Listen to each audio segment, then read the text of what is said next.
सावली कला महोत्सव 2026 जल्लोषात संपन्न. कलावंतांना मिळाला हक्काचा रंगमंच.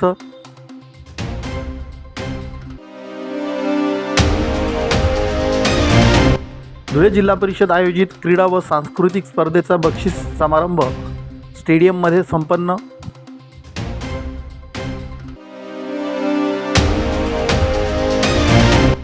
चौदा फेब्रुवारी ब्लॅक डे घोषित करा. CAPFच्या निवृत्त जवानांची शहीद दिनी मागणी.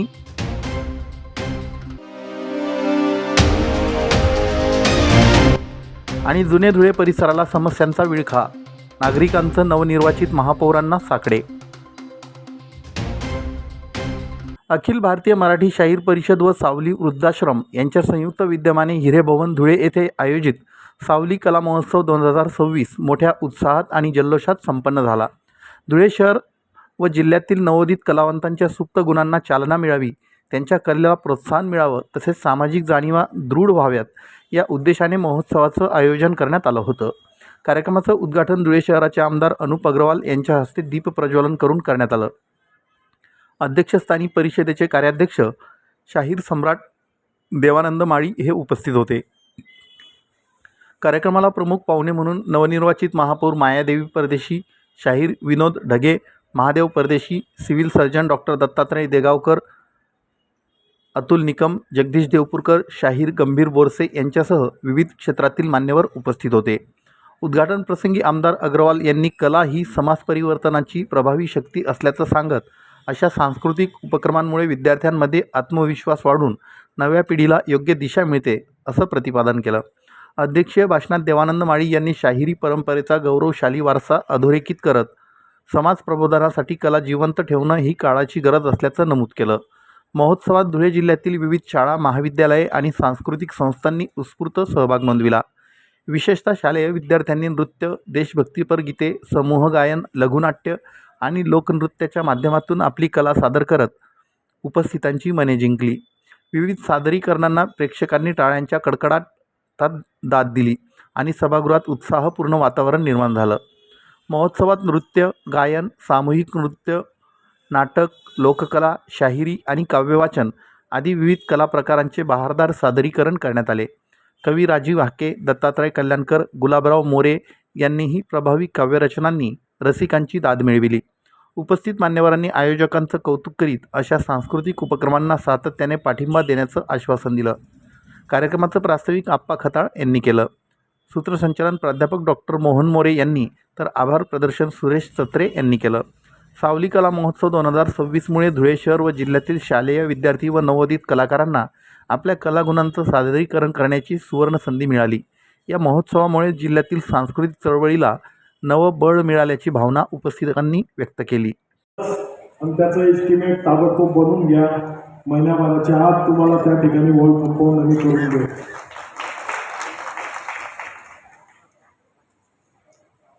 आपण धुळे शहरात आपली एक 100 वर्ष जुनी वास्तू आहे, सरदार वल्लभभाई गार्डन म्हणजेच टावर गार्डन. त्या ठिकाणी कलावंतांसाठी आपण एक ओपन थिएटर त्या ठिकाणी केलेला आहे. 2 महिन्यात त्या गार्डनचं काम पूर्ण होणार आहे. त्याचं उद्घाटन त्या ठिकाणी होणार आहे. 2 महिनेही लागणार नाही कदाचित. ज्या दिवशी उद्घाटन होईल अप्पासाहेब, त्या दिवसापासून तुम्ही आठवड्यातला एक दिवस निवडा आणि आपल्या कलावंतांना आपली कला सादर त्या ठिकाणी करायला हवं. फ्री ऑफ कॉस्ट तुम्हाला त्या गार्डनचं MP थिएटर जो ओपन थिएटर आहे ते आम्ही त्या ठिकाणी उपलब्ध करून देऊ. कुठलंच भाडं, कुठलंच काही तुमच्याकडनं घेतलं जाणार नाही. उलटीचं तुम्हाला तिकीट ठेवायचं असेल तर तुम्ही तिकीट ठेवा आणि त्या ठिकाणी आपल्या कलाकारांना काहीतरी मानधन उपलब्ध होईल अशा प्रकारची व्यवस्था त्या ठिकाणी आपण तुम्हाला सर्वांना करून देत आहोत. मध्ये अतिशय सुंदर चौपाटी पण असणार आहे. रविवार असा दिवस निवडा. तिथं आपण जे आपले होतकरू कलाकार आहे शहरातले, मग ते गिटार वाजत असतील, कोणी तबला वाजत असेल, अशा सर्वांना त्या ठिकाणी त्यांचं कलागुण सादर करण्यासाठी आपण त्या ठिकाणी त्यांना व्यवस्था करून दिलेली आहे. ते एकांकिका आता उद्या एकांकिकेचं सादरीकरण करायचं आणि आप्पा त्या दिवशी उभे राहिले राजू दाळवाले आप्पा. मला आठवतं की मला एकांकिकेमध्ये काम करायचं आहे. त्या एकांकिकेमध्ये एकांकिका होती अनिल सोनार सरांची. अनिल सोनार सरांकडे परवानगी मागायचं म्हटलं की दिव्य होतं एकदम, आणि त्यांनी आमच्याकडनं सगळं तावून सलापून घेतलेलं असताना आज त्या एकांकिकेमध्ये वेगळं पात्र घालणं, वेगळा संवाद टाकणं, हे सगळं कार्यवृत्ती कसं नसताना या दोन माणसांसाठी आप्पा आणि राजू दाळवाले जो आज आपल्यामध्ये नाही आहे, आमचा कलावंत मित्र, यांच्यासाठी आम्ही ती एकांकिका वेगळ्या पद्धतीने केली आणि त्या ठिकाणी ती एकांकिका आम्ही बसवली. आणि ती एकांकिका एसएसयूपीएसला मी शिकत असताना ती एकांकिका त्यावेळेस पहिली आली होती. ज्या एकांकिकेची आम्ही तोडफोड केली ती एकांकिका पहिली आलेली होती. आणि इथून आप्पांची जी कलेची सुरुवात झाली, त्यानंतर आता थोड्या वेळातच आप्पा आपल्याला कळतील की आप्पा कलावंत देखील कसे आहेत. त्याचं अखिल भारतीय मराठी शाहीर परिषद व सावली उद्दासराम धुळे यांच्या माध्यमातून आज हिरे भवनमध्ये खानदेश कला महोत्सवाचं आयोजन होत आहे. या आयोजनामध्ये आज मान्यवरांनी मोठ्या प्रमाणात उपस्थित दिलेली आहे. आपलं हे कला महोत्सव, सावली खानदेश कला महोत्सव हे भविष्यामध्ये 3 दिवसाचं व्हावं यासाठी ही ट्रायल आहे, म्हणजे सराव आहे. आणि या कला महोत्सवामध्ये खानदेशातील सर्व कलाकारांना, म्हणजे शालेय विद्यार्थी असो किंवा कलावंत असो, यांना कलेची संधी उपलब्ध करून देण्यासाठी हे खऱ्या अर्थाने आपण सावली कला महोत्सव 2026 याचं आयोजन केलेलं आहे. खानदेशामधल्या सांस्कृतिक जे काही आहे, कला प्रकार, कलेचे प्रकार, खानदेशामधली बहिणाबाई वगैरे जे काही आहे त्याचं सगळं हे सगळं आपण या महोत्सवात घेतलेलं आहे. याच्यामध्ये गाणी आहेत, त्याच्यामध्ये लोककलेचे डान्स आहेत, याच्यामध्ये टिंगरी वाजवणारा माणूस सुद्धा यात सहभागी झालेला आहे.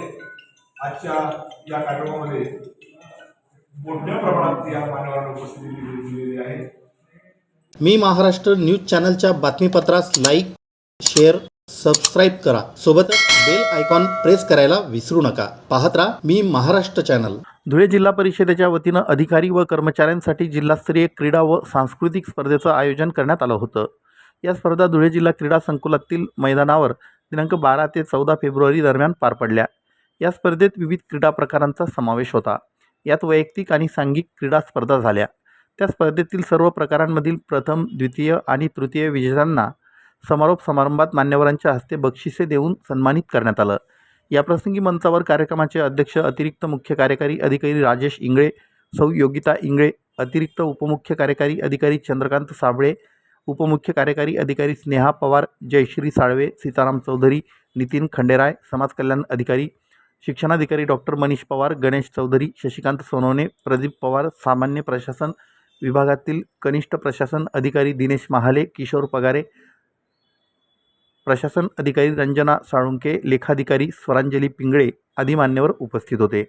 यावेळी विविध स्पर्धांमधील विजेत्यांना पारितोषिके देऊन गौरविण्यात आलं. पहिल्या दिवसापासून जे मी म्हणतो की मला जी एनर्जी आणि जो आनंद इथे सगळ्यांच्या चेहऱ्यावर दिसला, तो आनंद पाहून मला किंवा पाहणाऱ्याला जो आनंद होत होता तो खरं म्हणलं तर शब्दातच व्यक्त होत नाही. मनात आता फक्त एवढीच इच्छा आहे की जे काही समजा आता कार्यक्रम, सांस्कृतिक कार्यक्रम झाले तर ते ओळखू वाटतच नव्हते की हे तेच चेहरे आहेत आणि हे तेच लोक आहेत म्हणून. अरे कुठून एनर्जी आली एवढी, अरे बाप बाप बाप. आणि खूप चांगलं वाटत होतं. परमेश्वराला तुम्ही हीच प्रार्थना करेन की या कार्यक्रमाच्या वेळेस, सांस्कृतिक कार्यक्रमाच्या वेळेस किंवा खेळण्याच्या वेळेस जो काही तुमचा चेहरा होता, जो काही आनंद होता, तसाच आनंद आयुष्यभर तुमच्या चेहऱ्यावर राहो. आणि मला सुद्धा माझ्यातर्फे ॲडिशनल सीओ म्हणून सांगतो, जर मला काही त्याच्यात योगदान देता आलं तर मी नक्कीच देईन. ॲडिशनल सीओ म्हणून नाही, पण या झेडपीमध्ये असताना जे जे काही चांगलं म्हणून करता येईल ते 100% करण्याचा मी प्रयत्न करेन. मी तुमच्या विभागाचा आहे किंवा नाही असा अजिबात विचार करायचा नाही, कारण आपल्याला सगळ्यांना कल्पना आहे आपण आयुष्य जगत असताना प्रत्येकाच्या आयुष्यात अनंत दुःख असतात. असे दुःख असतात की आपण ते कोणाला बोलूही शकत नाही, ते आपलं आपणच जगत असतो ते दुःख घेऊन. असं कोणाला कोणताही त्रास असेल, कोणाला बोलता येत नाही असं वाटलं तर हक्काने माझ्याकडे या, मोकळेपणाने बोला, मित्र म्हणून माझ्याकडे या, मित्र म्हणून रिस्पॉन्स देईल. धन्यवाद. मी महाराष्ट्र न्यूज चॅनलच्या बातमीपत्रास लाईक, शेअर, सबस्क्राईब करा. सोबतच बेल आयकॉन प्रेस करायला विसरू नका. पाहत राहा मी महाराष्ट्र चॅनल. 14 फेब्रुवारी 2019 रोजी देशासाठी प्राणार्पण केलेल्या वीर जवानांच्या स्मरणार्थ धुळे येथील शहीद स्मारकावर CAPFच्या निवृत्त जवानांनी एकत्र येत काळा दिवस पाळून भावपूर्ण श्रद्धांजली अर्पण केली. कार्यक्रमात उपस्थित सर्वांनी वीर जवानांचं स्मरण करून कृतज्ञतापूर्वक आदरांजली वाहिली. यावेळी शबाब खाटीक यांनी शासनाने 14 फेब्रुवारी हा दिवस व्हॅलेंटाईन डे म्हणून साजरा करण्याऐवजी अधिकृतरित्या ब्लॅक डे घोषित करावा अशी ठाम मागणी केली. तसेच सचिन मंगळे यांनी प्रसारमाध्यमे, आकाशवाणी व विविध न्यूज चॅनल्सनी 14 फेब्रुवारी 2019 या शहीद दिवसाची व्यापक दखल घ्यावी असं आवाहन केलं.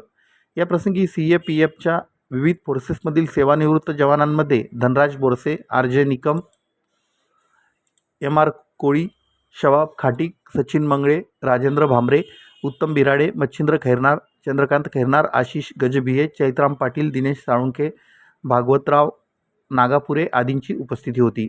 मात्र धुळे जिल्ह्याच्या मानाने कार्यक्रमास अपेक्षेपेक्षा कमी उपस्थिती राहिल्याची खंत यावेळी व्यक्त करण्यात आली. भविष्यात अशा स्मरण दिनांना अधिकाधिक नागरिकांनी उपस्थित राहून शहीद जवानांना अभिवादन करावं अशी अपेक्षा व्यक्त करण्यात आली. सदस्य शबाब गुलशेर घाटीक, आजच्या दिवस 14 फरवरी हा धुळे जिल्ह्याचे माजी सैनिक संघटन CPF यांच्या वतीनं सरकारला एक मागणी आहे की तुम्ही आजचा दिवस काळा दिवस म्हणून साजरी करा. त्याचा उद्देश असा आहे का 14 फरवरी 2019ला पुलवामामध्ये आमचे CRPFचे 42 जवान शहीद झाले. त्या शहीद जवानांना श्रद्धांजली देण्यासाठी सरकारला आजच्या व्हॅलेंटाईन दिवस कॅन्सल करून आजचा दिवस काळा दिवस साजरा करायला पाहिजे अशी आमची सर्व माजी सैनिकांची विनंती आहे. आकाशवाणी धुळे बोला. आज न्यूज चॅनलमध्ये आकाशवाणीवर बातम्या आल्या, पण त्यात 14 फेब्रुवारी 2019चा एकही शब्दाने चित्र केलेलं नाही. तरी सरकारने याविषयी जाणीव ठेवावी की हे पण आपलेच शहीद जवान आहेत, त्यांचेही न्यूज द्यायला पाहिजे. त्यातल्या त्यात आमच्या CAPF संघटनाकडून आमची अशी मागणी आहे की पॅरामिलिटरी सैनिक कल्याण बोर्ड स्थापित करावे व आम्हाला त्याच्यात सामावून घ्यावे. तसेच जे CAPFसाठी जे आता नवीन भरती झालेले आहेत त्यांच्यासाठी पेन्शन योजना लागू करावी. मी महाराष्ट्र न्यूज चॅनलच्या बातमीपत्रास लाईक, शेअर, सबस्क्राईब करा. सोबतच बेल आयकॉन प्रेस करायला विसरू नका. पाहत राहा मी महाराष्ट्र चॅनल. जुने धुळे परिसरातील गडी ते महादेव मंदिर आणि कानोश्री भवन दरम्यानच्या नदीकाठी मोठ्या प्रमाणात घाण साचली असून काटेरी झुडपांमुळे परिसरात रोगराई पसरली आहे. या अस्वच्छतेमुळे साप आणि विंचू थेट घरात शिरत असल्यानं रहिवाशांच्या जीविताला मोठा धोका निर्माण झाला आहे. या गंभीर समस्येकडे प्रशासनाचं लक्ष वेधण्यासाठी परिसरातील त्रस्त नागरिकांनी नवनिर्वाचित महापौर मायादेवी परदेशी यांची भेट घेऊन त्यांना मागण्यांचं सविस्तर निवेदन दिलं. महापौरांनी या प्रश्नांची तातडीने दखल घेऊन योग्य कारवाई करण्याचं आश्वासन दिलं आहे. परिसरातील वाढत्या अस्वच्छतेसोबतच मोकाट कुत्रे आणि गुरांचा प्रश्नही गंभीर बनला आहे. मोकाट कुत्र्यांच्या हल्ल्यात अलीकडेच एका बालकाचा मृत्यू झाल्याची दुर्दैवी घटना घडल्यानं नागरिकांमध्ये तीव्र संताप व्यक्त केला जातोय. रात्रीच्या वेळी रस्त्यावर बसणाऱ्या मोकाट गुरांमुळे वाहनधारकांचे अपघात होत असून महिला व मुलांच्या सुरक्षिततेचा प्रश्न ऐरणीवर आला आहे. महापौरांनी प्रभागातील प्रलंबित विकास कामे आणि स्वच्छतेचे प्रश्न प्राधान्याने मार्गी लावावेत अशी मागणी यावेळी करण्यात आली. प्रशासनाने याकडे दुर्लक्ष केल्यास तीव्र आंदोलनाचा इशारा नागरिकांनी दिला आहे. भागातील रहिवासी सामाजिक कार्यकर्ता जरी जुनी धुळे भागात नदीकाठी आपलं गडीपासून तर महादेव मंदिरापर्यंत कामेश्वरी भवन समोर नदीकाठी इतकी घाण झाली आहे. ते घाणमुळे काटेरी झुडपे आणि तिथं रोगराई आणि बरेचसे साप, बिच्छू, काटे असे झालेले आहेत. तरी नदीकाठी वस्ती असल्यामुळे तिथं साप वगैरे घरात येतात कुत्रे आणि त्याच्यामुळे जीवितहानी होऊ शकते. त्याच्यामुळे लवकरात लवकर ती साफसफाई व्हावी आणि परिसरातील जुनी धुळे भागातील मोकाट गुरे जे रात्री पाठी रस्त्यामध्ये बसलेले असतात, मोटरसायकली गाड्या येतात आणि दिवसा जे ते उडदंगा घालतात मोकाट गुरे त्याच्यामुळे लहान मुलं व महिला यांना हानी होऊ शकते आणि हानी झालेली बी अगोदर तात्काळ त्याची बी कारवाई व्हावी. आणि जे मोकाट पुरे आपले कुत्रे आहेत ते कुत्रे अनेक जणांना चावा घेतलेला आहे. त्यांनी जे काही कुत्रे कावरून गेले त्यांचा बंदोबस्त व्हावा. व ते कुत्र्यांमुळे मागे एक मुलगासुद्धा आमच्या गल्लीत वारलेला आहे, भोई गल्लीत. त्याला कुत्र्यांनी चावा घेतला होता. त्याचा इलाज 10-15 दिवस झाला सिव्हिलमध्ये, पण तो काही वाचू शकला नाही. तरी त्या कुत्र्यांचा लवकरात लवकर बंदोबस्त करून त्यांच्यावर काहीतरी उपाय करावा आणि त्यांच्यापासून नागरिकांची सुटका करावी.